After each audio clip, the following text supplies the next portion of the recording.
Welcome back to another episode of Table Talk here at SOOOO Strategics. So, you watched my handgun for beginners video, you went out, you tried a bunch of guns, you shot it, you figured out this is the one you wanted, you tried it, you held it, it felt pretty good, you bought it, you took it home, now what?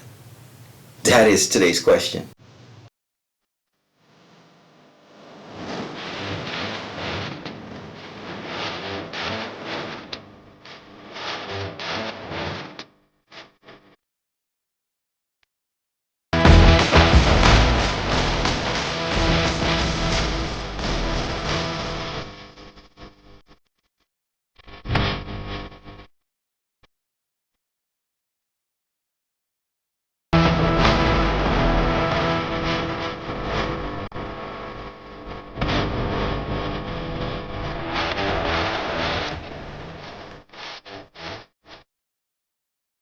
You listened to what I said, you listened to what other people said, you went out, you purchased your first handgun, you took it home, and that's where it seems like all the advice stops. So today's video is going to be about the things that you need to do, and the things you need to think about, and the things you need to complete after you purchase your firearm. So after you purchase your firearm, what's the first thing you got to do? That's where a lot of people seem to end the discussion. What do you do after you purchase your first firearm? Well, I'll tell you what you're going to do. First thing you're going to do, you're going to go out and you're going to Gucci-fy your first handgun.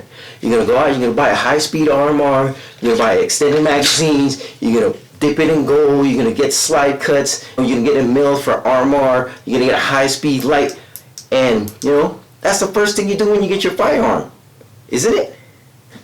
Well, I'm here to tell you, no. You don't need to Gucci-fy your first handgun. You don't need to Gucci-fy any handgun for that matter. This is all just personal preference that just comes with years of firing guns and having weapon experience and things that you want to do just to have to look good. Don't get me wrong, this gun shoots with the best of them. This was built to be used, not just be a trophy gun. But you don't need all this stuff. You really don't. I would recommend an RMR for new shooters, but I'll get more into that later. But do you need an RMR? You really don't. Iron sights work just fine.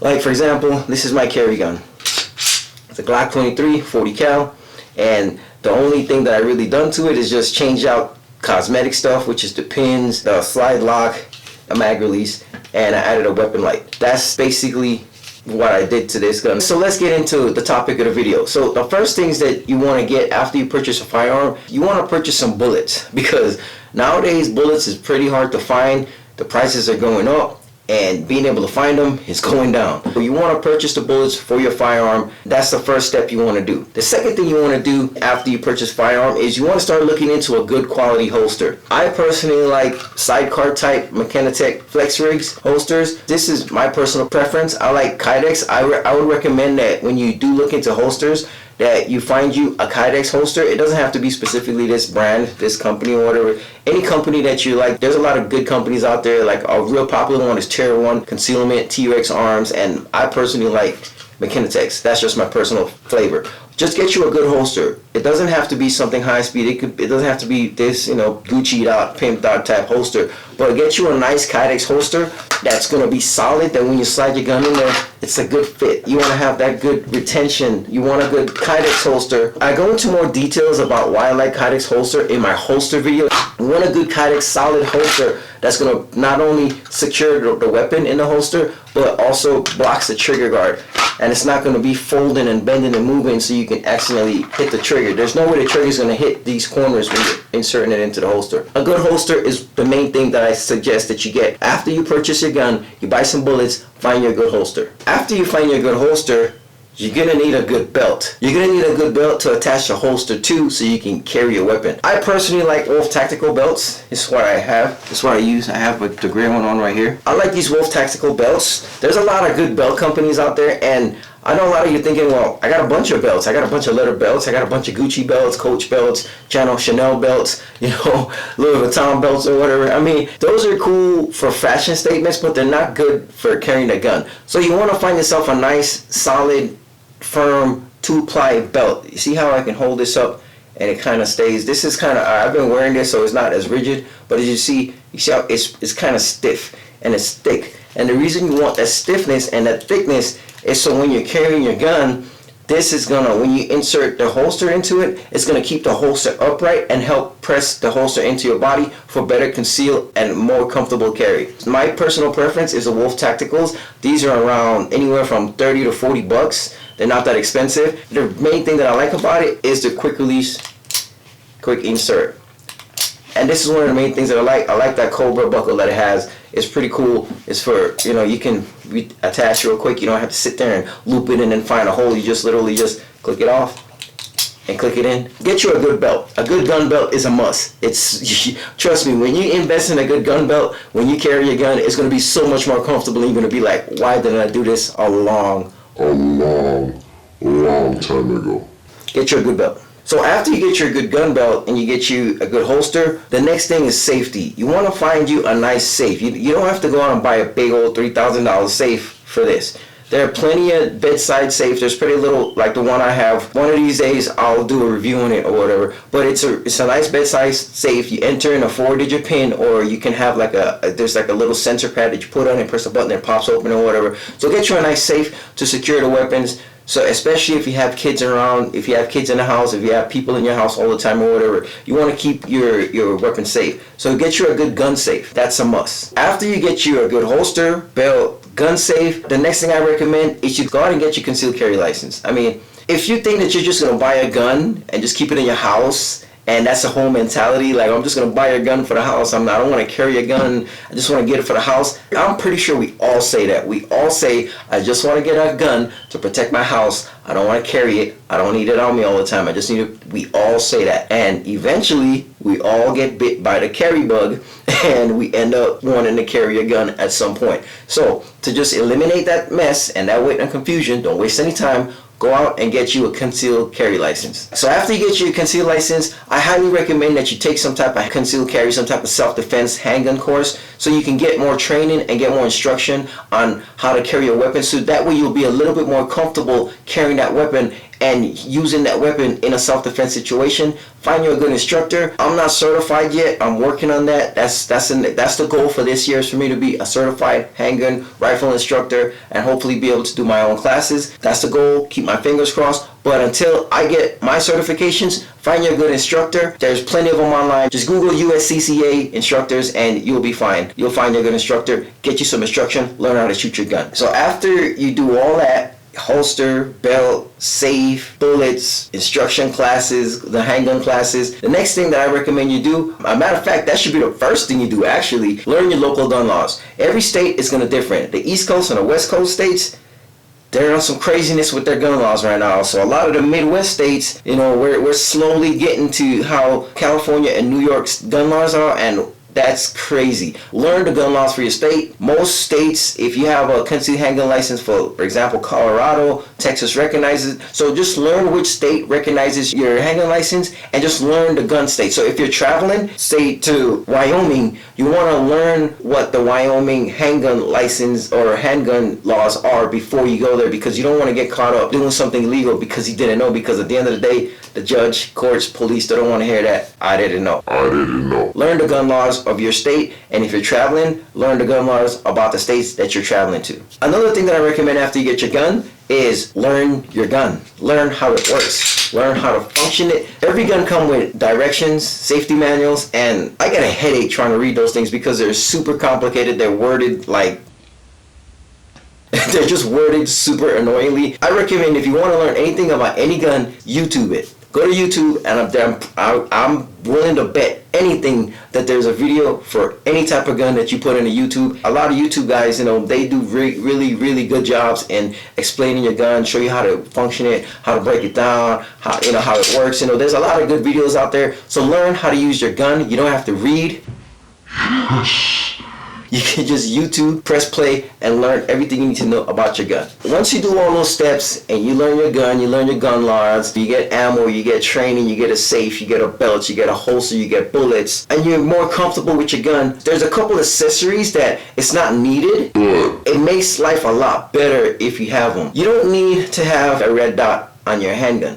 Do I recommend it? Yes. I recommend that you get a red dot sight, because red dots, it not only looks cool, you know what I'm saying?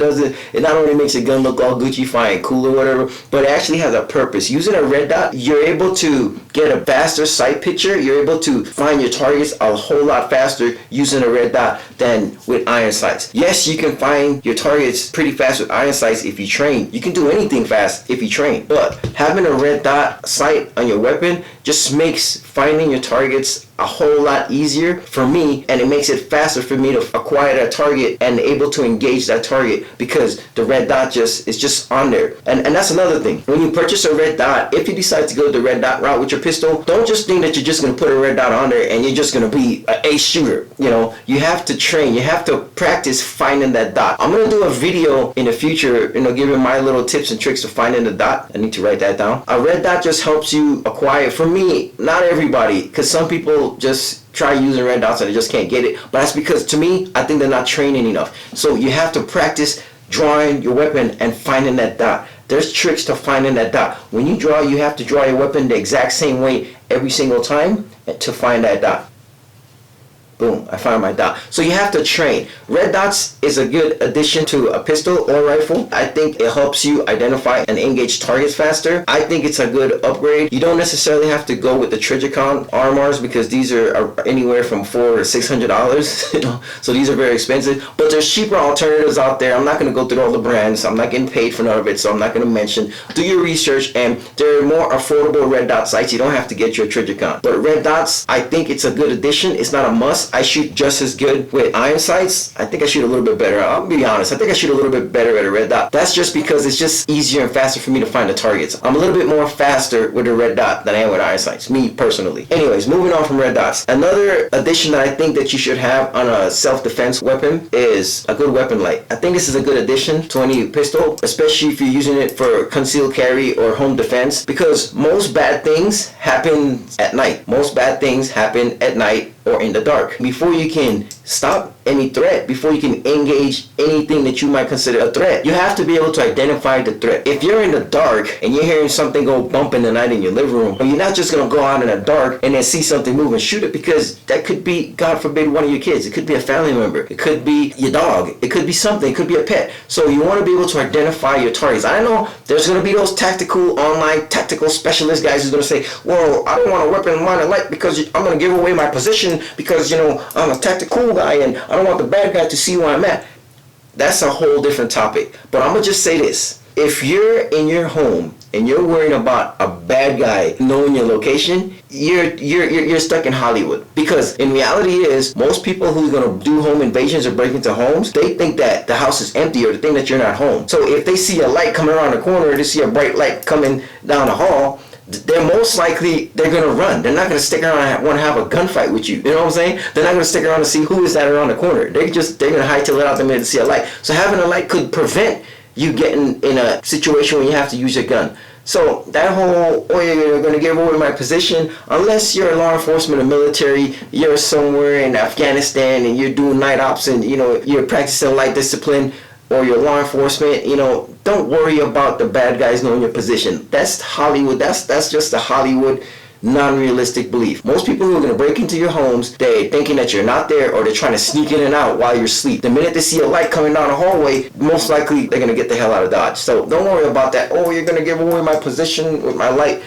Stop it. Stop it. Get your good weapon mounted light, because you got to be able to identify something before you engage anything. So you want to identify that it's not grandma going to the fridge to get a glass of water in the middle of the night. You don't want to take out grandma because she's thirsty. So get your weapon mounted light. Don't listen to the internet tactical guys talking all this craziness that, oh, you're going to give away my location. It's nonsense. So those are the two accessories that I recommend that you get for your carry gun. Everything else is just personal preference. Anything else you see on here, it just looks cool, and it's just my personal preference from my experience. Get you a good RMR if you choose to go that route. It's not needed. You do not need, I'm going to say this again, you do not need an RMR for your concealed carry weapon. But I do recommend that you look into finding a red dot optic for your weapon, because it just makes you finding targets so much easier. If not, get you a good set of iron sights. I still have my stock factory Glock sights on here. I'm pretty good with them, so I don't see the need to upgrade them. I am going to upgrade them eventually. So another accessory that I recommend that you get for your concealed carry weapon is a good mag well. This one is a Blacklist Industries. This one is a Cross Armory gold one. A good mag well. It just helps you to get those reloads faster. It helps you guide the magazine into the mag well, and it just helps for faster reloads.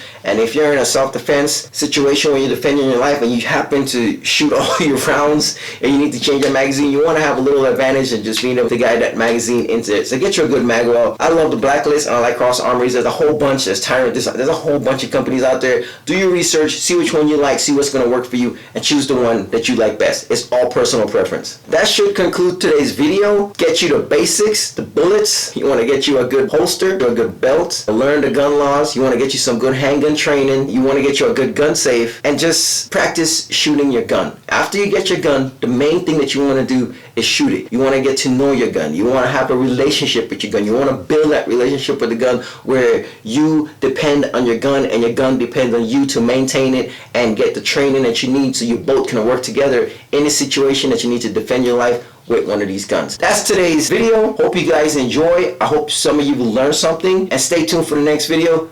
This is SOOOO Strategics Table Talk, and we're out. Peace.